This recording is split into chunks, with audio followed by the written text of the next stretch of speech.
Hello అండి, welcome back to my channel serials అడ్డా. ఈరోజు గుండె నిండా గుడి గంటల సీరియల్లో బొమ్మల కొలువు పెట్టాలని బాలు మీనల్ నిర్ణయించుకుంటారు.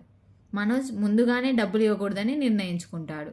మనోజ్ని డబ్బులు అడగొద్దని బాలుకి మీనా ఎంతో చెప్తున్నప్పటికీ మనోజ్ దగ్గర ముక్కు పిండి డబ్బులు వసూలు చేస్తాడు బాలు. ఇక బొమ్మల కొలువుకి తమ వాటాగా డబ్బులు ఇస్తారు శృతి మరియు రవి. అక్కడితో గత ఎపిసోడ్ ముగిసింది. ఇక ఈరోజు రాత్రి ప్రసారం కాబోయే ఎపిసోడ్లో ఏమవుతుందో ఇప్పుడు తెలుసుకుందాం. మీనా బొమ్మల కొలువు ఏర్పాటు చేస్తుంది. అంతలో బాలు కొన్ని బొమ్మలు పట్టుకొని లోపలికి వచ్చాడు. అప్పుడే అక్కడికి ప్రభావతి ఎంట్రీ ఇచ్చింది. ఏంటి మీనా ఈ రచ్చ? ఇంట్లో అడుగు పెట్టడమే కష్టంగా ఉంది, మళ్ళీ ఈ బొమ్మల ప్రదర్శన ఒకటి అవసరమా? ఇవన్నీ ఎవరికి కావాలి అని ప్రభావతి అడుగుతుంది. అత్తయ్య, ఇది కేవలం బొమ్మల ప్రదర్శన కాదు, మన సాంప్రదాయం. ఇంట్లో లక్ష్మీ కళ ఉంటుందని మీనా సమాధానం ఇస్తుంది. ఏ మీనా, ఇవి సరిపోతాయా? ఇంకేమైనా కావాలా చెప్పు, మార్కెట్ నుంచి తెచ్చేస్తా అని బాలు అంటాడు. ఇవి చాలవని ఇంకా కావాలని అంటుంది మీనా.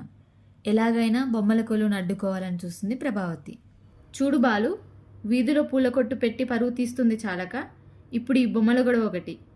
అక్కడికి నీ పెళ్ళాం చేసే రచ్చకి నా శిష్యులు భయపడిపోతున్నారు అని అంటుంది ప్రభావతి.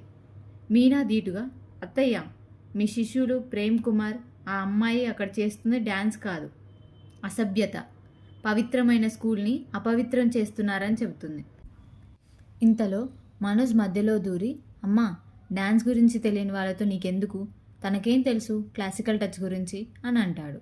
బాలు కోపంతో, ఒరే మనోజ్, నీకు పూలల్లడం వచ్చా, వంట చేయడం వచ్చా, కనీసం డ్రైవింగ్ వచ్చా? తను చేసే పనిని తక్కువ చేసి మాట్లాడకు, ఎవరి గొప్పతనం వారిది. అమ్మా, నువ్వు కూడా విను, మీన చెప్పే దాంట్లో నిజముంది. అక్కడే ఉన్న సత్యం గొడవ సర్దిద్దే ప్రయత్నం చేస్తాడు.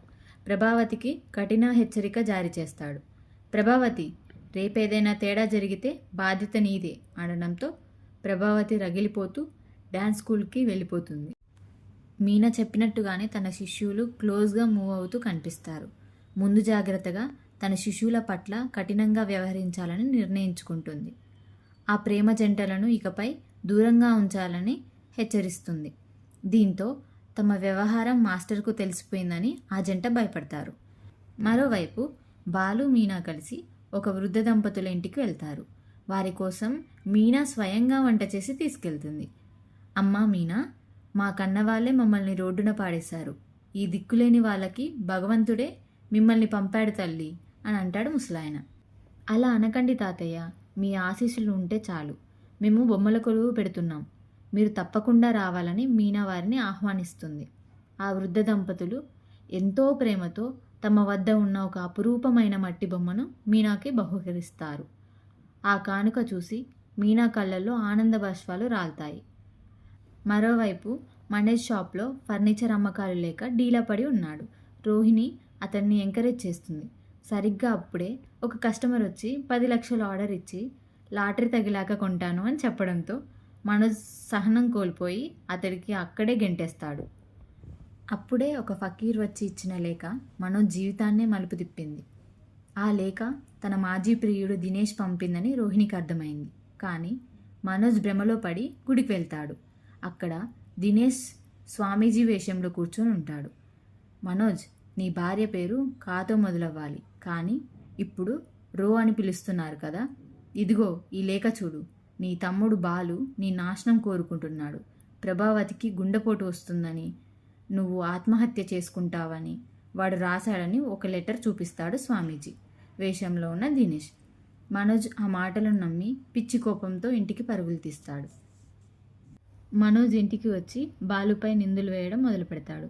అమ్మా, చూడు నీ గారాబప్ కొడుకు బుద్ధి, నాకు బెదిరింపు లేఖలు రాస్తున్నాడు, నన్ను చావమంటున్నాడని తల్లి ప్రభావతితో మనోజ్ ఫిర్యాదు చేస్తాడు. నాకు తెలుసురా, వాడి ఇంత నీచానికి ఒడిగడతాడని. మీనా, చూసావా నీ మొగుడు ప్రతాపం అని అంటుంది ప్రభావతి.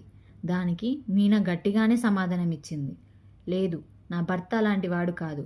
ఆయనకి ఏదన్నా ఉంటే ముఖాముఖి తేల్చుకుంటారు తప్ప అలాంటి దొంగచాటు పనులు చేయరని మనోజ్కి కౌంటర్ ఇచ్చింది. అవును మనోజ్, బాలు బుద్ధి నాకు తెలుసు. నువ్వెవరినో నమ్మి ఇంట్లో గొడవ చేయకని సత్యం అంటాడు. ఇంకా వాడిని వెనకేసుకొస్తున్నారా? వాడి ఇంట్లో ఉండడానికి వీల్లేదు. మీనా, నువ్వు నీ మొగుడు ఇప్పుడే ఈ ఇంట్లో నుంచి గెటౌట్ అని అంటుంది ప్రభావతి. అయితే మీనా ప్రభావతికి ఊహించని షాక్ ఇచ్చింది. అత్తయ్య, ఈ ఇంటిపై మీకెంత హక్కు ఉందో మీ అబ్బాయి బాలుకి అంతే హక్కు ఉంది. మమ్మల్ని వెళ్ళిపోమని చెప్పే అధికారం ఎవరికీ లేదు. నిజం తెలిసే వరకు మేము ఇక్కడే ఉంటామని ప్రభావతికి తేల్చి చెప్తుంది. మనోజ్ ఎదుగుతుంటే బాలు ఓర్వలేక బెదిరింపు లేఖలు రాస్తున్నాడంటూ బాలుపై విరుచుకుపడుతుంది ప్రభావతి. వెంటనే బాలు ఇంటికి రావాలని ప్రభావతి మీనకు చెబుతుంది. పరిస్థితి చేజారిపోతుందని గమనించిన మీనా వెంటనే బాలుకి ఫోన్ చేస్తుంది. ఇంటి దగ్గర పరిస్థితి బాగోలేదు, మీరు వెంటనే రండి, కానీ జాగ్రత్తగా ఉండండి అని బాలుకి చెబుతుంది మీనా. అక్కడితో ఈ వారం ఎపిసోడ్ ముగిసింది. ఈ ఉద్రిక్తకరమైన పోరాటంలో బాలు ఎలా స్పందించాడు? రోహిణి దినేష్ల ప్లాన్లను మీనా ఎలా తిప్పికొట్టనుంది?